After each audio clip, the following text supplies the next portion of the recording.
जीवन के संगीत में तो होना है शामिल हमें, धुन चाहे कोई भी हो, साज को बजाते जाओ। कुछ सुनते हैं गिटार पे।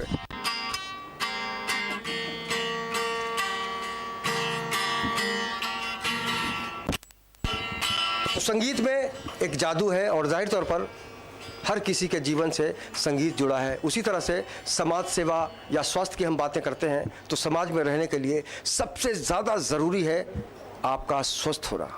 और यही कारण है कि आज हम गिटार के साथ और ये जो आप इंस्ट्रूमेंट देख रहे हैं इसके ज़रिए हम ये समझने की कोशिश करेंगे कि वाकई जीवन में संगीत के साथ साथ स्वास्थ्य कितना ज़रूरी है। नमस्कार, मैं हूं अवनींद्र राठौर। आपका बहुत बहुत स्वागत है हमारे खास कार्यक्रम बोल मुंबई बोल में। इस कार्यक्रम को हम आगे बढ़ाएं उससे पहले कुछ चेहरे दिखाने की कोशिश करेंगे जो बहुत ही खूबसूरत हैं और बहुत तैयारी के साथ आई हैं। ये हैं गीता कपूर जी। आप सबके चेहरे देखिए और कहा जा सकता है कि हर चेहरे पर एक उम्मीद की जो रोशनी है उसको आप महसूस कर सकते हैं। और उम्मीद जहाँ होती है वहीं से कोई नया रास्ता शुरू होता है जीवन का। वो फासला अलग अलग होता है लेकिन मकसद अगर इरादा नेक हो तो मंजिल पर पहुंचने से उसे कोई नहीं रोक सकता। जाहिर तौर पर हर किसी के मन में एक सपना होता है कहीं जाने का, कुछ बनने का। लेकिन आज की तारीख में जिस तरह से अलग अलग मोबाइल आ गए हैं और अलग अलग तकनीक के ज़रिए हम अपने विकास की बात करते हैं, ऐसे विकास के मुंह पे कई बार हमने तमाचा महसूस किया है।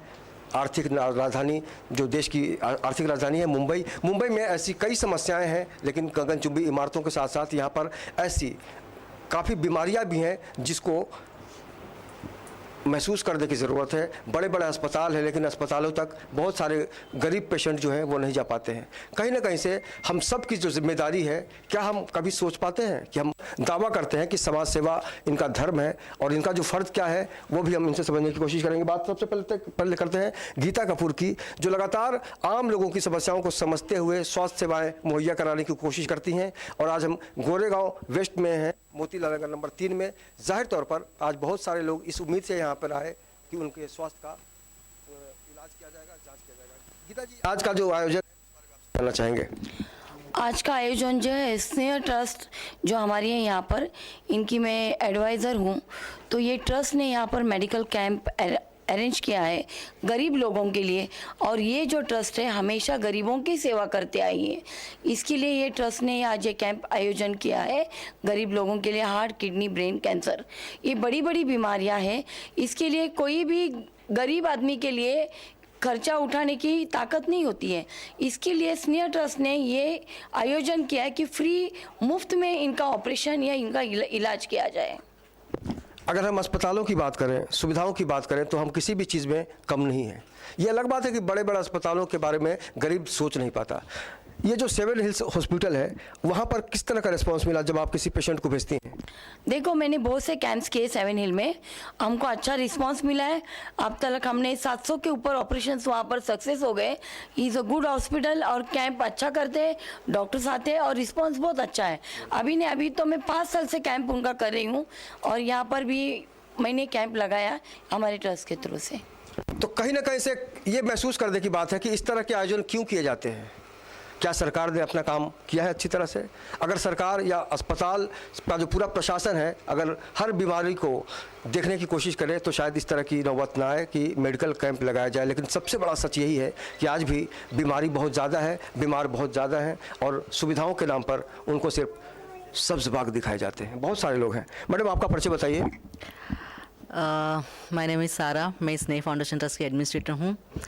और आज जो कैंप लगाए हैं ये हमारा टीम हमेशा ये सोचते हैं कि हमने हमारे खुद के लिए तो करते ही है लेकिन समाज के लिए भी कुछ भला करना चाहिए। तो आज का जो ये कैंप है वो ख़ासतौर पर गरीबों के लिए रखा है कि गरीब कैसा होता है कि वो अपना मेहनत मजदूरी करता है लेकिन अपना स्वास्थ्य की तरफ कभी ध्यान नहीं देता।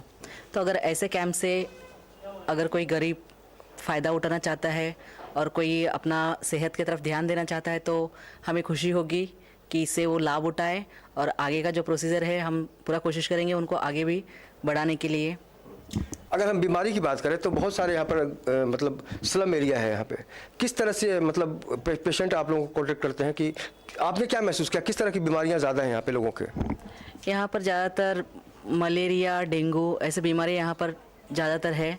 तो इसके लिए आज के दिन यहाँ पर जो कैंप लगाया है पूरा हेल्थ चेकअप के लिए, तो हो सकता है इसमें उनका फ़ायदा भी हो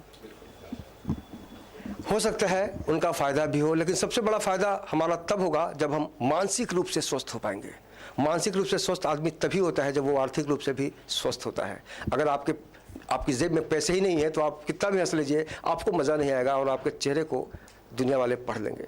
इंदिरा गांधी का नाम आपने सुना होगा, लेकिन आज इस क्षेत्र में एक और इंदिरा से हम आपको मिलवाने जा रहे हैं जो बहुत मेहनत करती हैं और हेल्थ से जुड़ी हुई हर गतिविधि को बहुत ही सीरियसली लेती हैं। तो मिलते हैं इंदिरा जी से।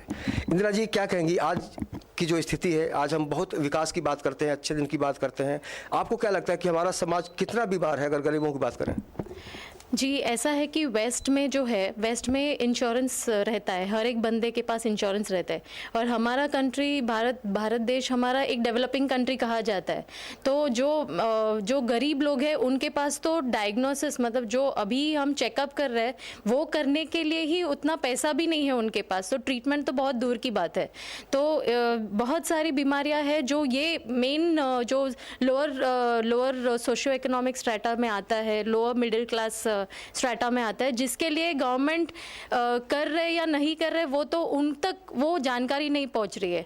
तो उनको हम हेल्प करने की कोशिश कर रहे हैं इसके थ्रू, ये मेडिकल कैंप के थ्रू। ये हमारा प्रयास है कि हम इन सबको कुछ ना कुछ फ़ायदा दे। इन सब से ये जो मेन बीमारियां है जो हार्ट के रिलेटेड, हृदय के रिलेटेड है, किडनीज के रिलेटेड है, ये बहुत महंगी बीमारियां है।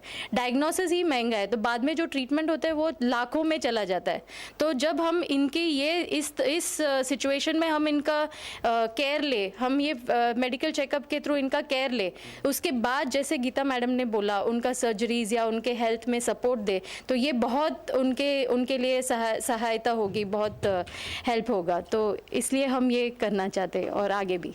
धन्यवाद। एक शेर याद आ गया, आपसे शेयर कर लेता हूँ कि नींद तो दर्द के बिस्तर पे भी आ सकती है, उनके आगोश में सर हो ये ज़रूरी तो नहीं। आपको अच्छी नींद आती है रात को, नेचुरल नींद आती है? अभी 2 दिन पहले वो सिचुएशन पड़ा जहाँ पे एक इंसान को एक अच्छे एम्बुलेंस, एक नॉर्मल एम्बुलेंस नहीं मिला और उसको 10 किलोमीटर अपने वाइफ के शव को उठा के चलना पड़ा।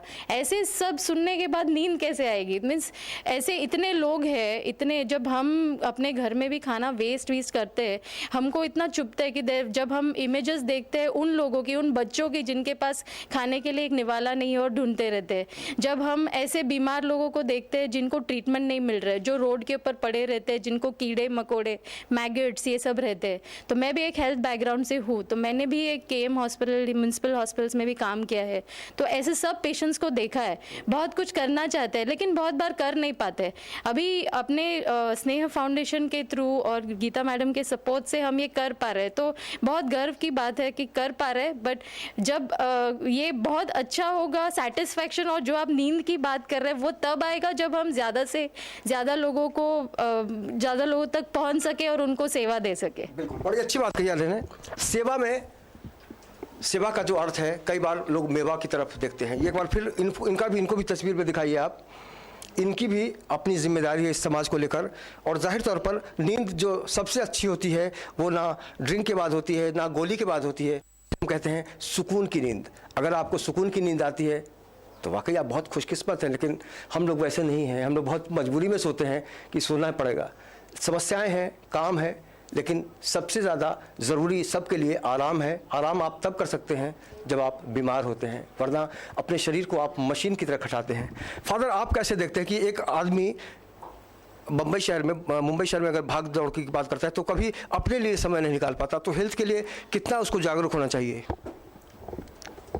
मुंबई शहर ऐसा है, हर एक को दौड़ना पड़ता है। बॉम्बे में सुबह उठा अपना काम की चिंता में, और लोकल ट्रेन पकड़ने के लिए सभी लोग मजदूर लोग सब भागना पड़ रहा है, लेकिन इतना ध्यान न दे पा रहे हैं लोग। अपना कमाई अपने जीवन के लिए पूरा नहीं हो पा रहा है, तो उनका जो हेल्थ का बारे में सोचने के लिए उन लोग कभी इतना ध्यान न दे पा रहे।